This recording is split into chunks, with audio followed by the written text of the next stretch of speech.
की मृत्यु हो गई है सांड के हमले में। ये तस्वीर आपको जो दिखा रहे हैं, 3 तस्वीरें, जानलेवा जल्लीकट्टू जहां खतरनाक खूंखार सांडों को छोड़ दिया जाता है और लोग खेलते हैं, लेकिन इसमें 14 साल के एक लड़के की मौत हो गई है और परिवार में मातम का माहौल है। जो पहली तस्वीर आप देख रहे हैं, जल्लीकट्टू खेल का ही आयोजन हर साल, इस पर हालांकि बैन करने की भी मांग उठती रही है, लेकिन लोगों की अपनी कहते हैं कि आस्था है। इसको बताया जाता है कि ये पौराणिक ज़माने से ये चला आ रहा है ये प्रतियोगिता, इसलिए इस पर बैन नहीं लगना चाहिए।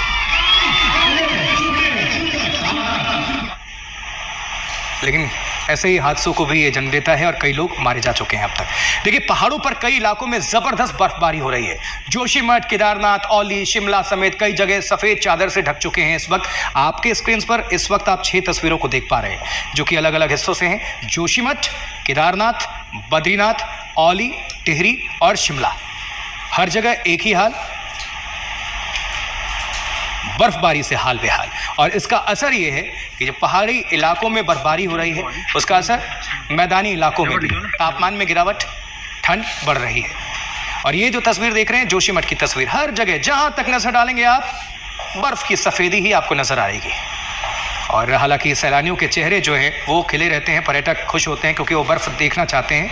लेकिन ये केदारनाथ की तस्वीरें हैं, देखिए जितनी भी चोटियां आपको नज़र आ रही हैं या घर हैं यहाँ पर जो भी स्थायी और अस्थायी बनाए गए हैं, वो उस पर बर्फ़ ही बर्फ़, मोटी परत। और बाबा बद्री विशाल, हाँ, बद्री विशाल की ये जो तस्वीर है वो आप देख रहे हैं। हालांकि आप अपने घरों में आज तक देख रहे हैं, चाहे भारत के किसी भी हिस्से, किसी भी राज्य, किसी भी ज़िले में हो, गांव में, शहर में, वो बद्रीनाथ के दर्शन यहीं से कर लें। कपाट हालांकि बंद है, लेकिन ये बर्फबारी के बीच आप तक ये तस्वीरें हम साझा कर रहे हैं। हर खबर, हर तस्वीर पर हमारी नज़र बनी हुई है। लेकिन फिलहाल एक छोटा सा ब्रेक, आप देखते रहें आज तक, क्योंकि खबरें लगातार जारी हैं और हम लौट रहे हैं बेहद जल्द। सियासत को गर्म कर रहा है। फरियादी तो कहता है मुझे जितनी गालियां देनी हो दे लो, लेकिन मेरे आका की इज्जत पे हाथ डालोगे ना, अगर मेरे आका की इज्जत पे हाथ डालोगे तो अभी तो हम करबला मैदान में इकट्ठा हुए हैं, उनकी इज्जत के लिए हम शहरों को भी करबला बना देंगे।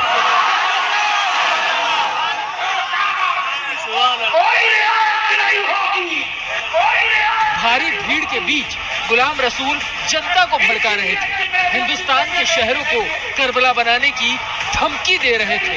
नुपुर शर्मा की विवादित टिप्पणी पर भले ही घमासान ठंडा पड़ गया हो, लेकिन उसकी राख से चिंगारी निकलने का काम अभी भी सियासतदान कर रहे हैं, जो खुलेआम जनता को उकसा रहा है।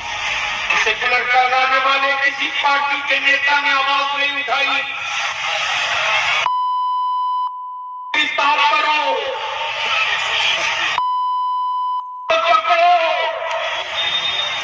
कोई आवाज नहीं निकली। मैं किसी का नाम नहीं कहता, किसी ने आवाज नहीं उठाई। गुलाम रसूल ने शहरों को करबला बनाने की बात कही तो गिरिराज सिंह ने भी उन्हें चुनौती दे डाली। दुर्भाग्य है हम लोगों का, हमारे पूर्वजों ने जो देश का बंटवारा किया उसमें अगर पूर्ण जनसंख्या पाकिस्तान चला गया होता तो आज कोई मुझे धमकी नहीं देता कि करबला बना देंगे। हिंदू कोई चूड़ी पहन के नहीं बैठा है जो हमारे करबला बना करके हिंदुओं को डराएंगे। अति हो रहा है ये नीतीश कुमार की सरकार में। बिहार के तमाम हिंदुओं का ये अपमान है। मामला संगीन था और मुद्दा हिंदू मुसलमान का था। ऐसे में बीजेपी के निशाने पर जेडीयू आ गई, तो वहीं जेडीयू के नेता बयान से पल्ला झाड़ने लगे। मामले ने सियासी रंग लिया तो गुलाम रसूल के तेवर भी बदल गए।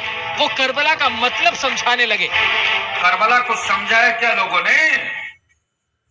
हम हुसैन वाले हैं, यजीद वाले नहीं हैं। सब लुटा देंगे, लेकिन मानवता और इंसानियत को नहीं लूटने देंगे।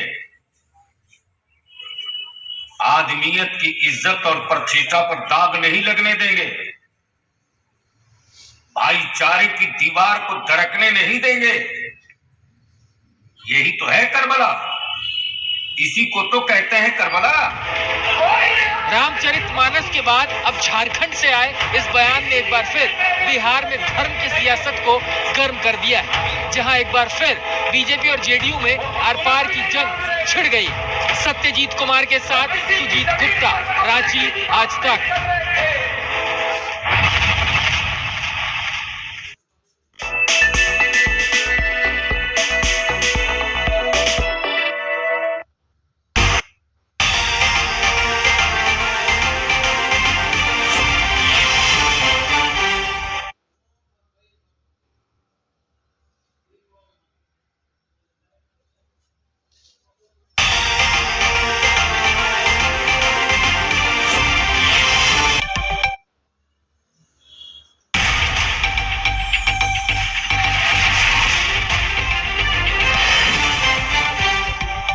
करण सिंह की जंग में पहली बड़ी कार्रवाई, कुश्ती संघ के सहायक सचिव विनोद तोमर पर गिरी गाज। आज होने वाली एजीएम भी रद्द। जम्मू में 3 आतंकी धमाके पर उपराज्यपाल की हाई लेवल बैठक, जांच में जुटी एनआईए टीम। नरवाल में टाइमर से लगाए गए थे आईईडी।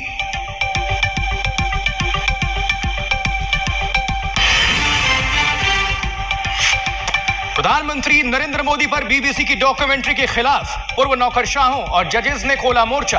कानून मंत्री बोले, समर्थक टुकड़े टुकड़े गैंग वाले।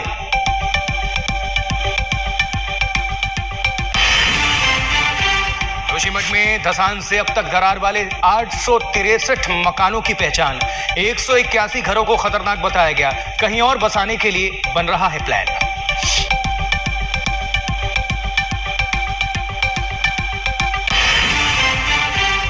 बाबा बागेश्वर पंडित धीरेन्द्र शास्त्री को लेकर गरमाई सियासत। समर्थन में उतरे गिरिराज सिंह, कैलाश विजयवर्गीय, तो बरेली के मौलाना ने उठाए सवाल।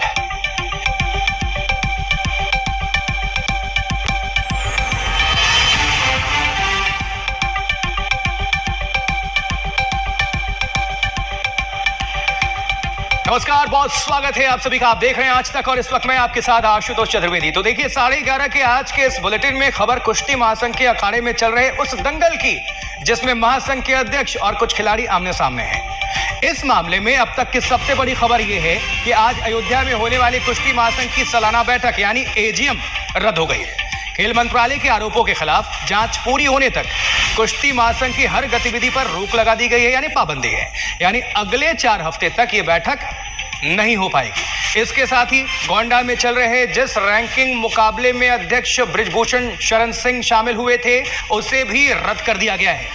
तो ये अपडेट, जांच पूरी होने तक WFI की हर गतिविधि पर रोक है, पाबंदी है। और आज जो एजीएम बैठक होने वाली थी अयोध्या के अंदर सुबह 10 बजे, वो पहले ही रद्द की जा चुकी है, क्योंकि आज तय कार्यक्रम के अनुसार आज 22 तारीख को ये बैठक होने वाली थी, लेकिन वो बैठक रद्द। और ये जो तस्वीर आपको दिखा रहे हैं, ये रैंकिंग टूर्नामेंट टल चुका है। ये खिलाड़ी वापस लौट रहे हैं जहां से आए थे, जिस राज्य से अपने घरों से, ये वो वापस जा रहे हैं, क्योंकि ये रैंकिंग टूर्नामेंट रद्द हो चुका है। कुश्ती संघ की बैठक भी रद्द हो गई है, रैंकिंग टूर्नामेंट भी रद्द हो गया है। मायूस जरूर हैं खिलाड़ी, अपने घरों को लौट रहे हैं। और ज्यादा जानकारी के लिए अपने सहयोगी का रुख करते हैं। हमारे साथ हमारे संवाददाता समर्थ श्रीवास्तव जुड़ चुके हैं। समर्थ, क्या जानकारी मिल पा रही है, क्या है इस वक्त अपडेट? क्योंकि निराश बताए जा रहे खिलाड़ी, तस्वीर हम देख पा रहे हैं, वो वापस लौट रहे हैं अपने घरों को। आशुतोष, देखिए सबसे बड़ा अपडेट अगर कहा जाएगा तो यही है कि जो असिस्टेंट सेक्रेटरी WFI के हैं विनोद तोमर, उनको कल रात में सस्पेंड कर दिया गया है। इसके अलावा जो 3 दिवसीय कुश्ती का कार्यक्रम गोंडा के नंदिनी नगर में हो रहा था, उसको भी कैंसिल कर दिया गया है, जिसकी वजह से आपने जैसा कि दिखाया अभी कि जो खिलाड़ी हैं वो काफ़ी निराश है। उनका कहना है कि एक वेट मेंटेन करना शायद प्रतियोगिता के लिए ज़रूरी होता है, और जब नेक्स्ट डेट आएगी उनको दोबारा से उतनी ही मेहनत, उतनी ही कसरत करनी पड़ेगी। हालांकि कई खिलाड़ी थे, स्पेशली जो हरियाणा बेल्ट के थे, उन्होंने अपने आप बहिष्कार कर दिया था इस पूरे टूर्नामेंट का। तो अगर कहा जाए जो भीड़ जुटती थी नंदिनी नगर में पहले, वो इस बार नहीं जुटी थी। और अयोध्या के इस होटल से इस वक्त मैं रिपोर्ट कर रहा हूँ तो ये वही होटल है जहां पर आज बैठक होनी थी 10 बजे पर, क्योंकि यहां पर जो डेलीगेट्स हैं उनको यहां पर बताया गया था कि बैठक है, सब यहां पर आए भी थे, पर फिर अट्रैंडम सुबह ये बैठक रद्द कर दी गई। आप विजुअल्स अगर देखेंगे तो इस होटल के आपको मैं दिखाऊंगा एक बार कि यही वो द्वार देखिए, यहाँ पर गेस्ट जो हैं वो अलग अलग हैं, वो एक एक करके निकल रहे हैं। कई मेंबर्स से हम लोगों ने बातचीत करने की की भी